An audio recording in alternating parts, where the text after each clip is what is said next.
I run my own race. I am in no competition with no one. I run my own race. I got no desire to play the game of being better than anyone. I'm just me. I run my own race. Enough is enough. No genocide in Yoruba land. If you attack, attack back. Yemi Osinbajo deceived the Christians and the Yorubas to install Muhammad Buhari, and after the demise of Buhari, true or false but rumored, the elders in the north colluded together with the help of greedy Yorubas and Igbos, promising them power and token amount and install foreigners to rule our beloved country, Nigeria, under supervision of Abba Kyari. I cannot blame the international community that kept mute because it was our wish. Yorubas, do you remember how Gowon deceived Awolowo? Babangida and Buhari worked against MKO Abiola deceitfully to make sure power remained in the north. Do you remember how Gowon brought Fulanis to help defeat Biafra in the civil war? How Egyptian army destroyed Biafra land? Now Buhari opened door for jihadists to invade Nigeria by visa free to Nigeria from Arab African nations that cannot contribute to our economy, and to bring them to Yoruba land to occupy and raise jihad flag in Ondo and Ekiti state and occupied all Yoruba lands. And implement Ruga to eradicate Yoruba race. I had a dream today, 22nd of December 2019, Makidan, where Kwaboye Adeboye of Redeemed Church was assassinated, and Wale Soyinka. I pray it will not happen, but Yoruba must pray, RCCG must pray. Do you remember how boastful the Northerners are saying that Yorubas are their slaves, and yet the Yorubas are saying Buhari is right? All federal government parastatals are held by Fulani Hausa Muslim, yet Yoruba are still in full support of this tyrannical government because of tokens. The only solution is for Yoruba to go and form their own country. The dog that we lost will not hearken to the whistle of the hunter. Tinubu will be assassinated by Buhari team. So Osinbajo will go to jail or be killed. What will be reaction of Yorubas? Answer is absolutely nothing. Tinubu, come back home now before it is too late. Babangida said that if there are shoutings of war by Yorubas, that he will go back and sleep. Are Yorubas so coward? All elders know the truth about what is going on in Aso Rock, but most of them were bribed by Rolls Royce and dollars at the detriment of unborn generation. Can you imagine what happened on the 6th of December 2019? And a poster dressed in royal regalia. What a country. Dr. Orlando was said, when a slave becomes king, the whole land will perish. For Oduduwa Republic not to perish, now is the time to rise and fight for our rights. For what I know, Christians should not fold their hands, anymore. Yoruba should not wait for the politician elders to give go-ahead anymore. Parts cannot break palm kernel. Only hard stone with force can do it. Let's go to the Bible. We know that biblically, Oduduwa is right to defend his sovereignty and to fight. Christian or no Christian, Yoruba Muslims follow Quran to letters, but they are classified as infidel. All Yorubas in Kogi, Kwara, Edo, Ondo, Oyo, Ogun, Lagos, Delta, Osun, and in diasporas, Yoruba Koyas, all Yorubas irrespective of your religion. Rise up now. Enough is enough. Oduduwa Republic must emerge. Our father, Alaafin of Oyo, and Oni of Ife, please call all Obas now.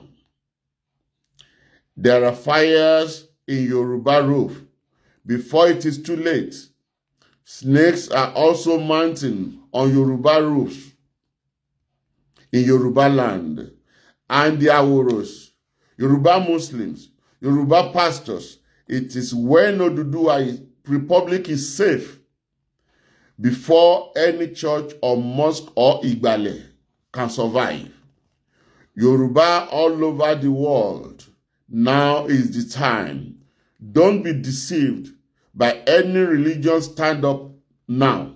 The few politicians among Yorubas are traitors and they are not reliable.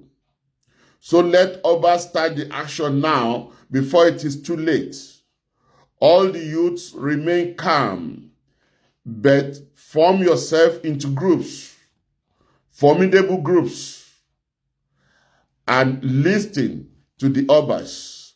Don't fight, but if you are attacked by anybody, attack them back. Let's see what the words of God says. When you open to the book of Nehemiah chapter 4 verse 14, says, "And I looked and I rose and said to the nobles and to the officials and to the rest of the people, do not be afraid of them. Remember the Lord, who is great and awesome, and fight for your brothers, your sons, your daughters, your wives, and your homes." 1 Samuel chapter 25 verse 13. "And David said to his men, every man strap on his sword, and every man of them strapped of his sword. David also strapped on his sword, and about 400 men went up after David, while 200 remained in the baggage." And for the book of Genesis chapter 9 verse 5 to 6 says,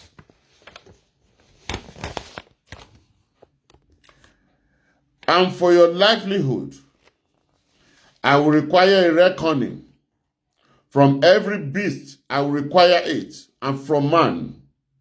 From his fellow man I will require a reckoning for the life of man.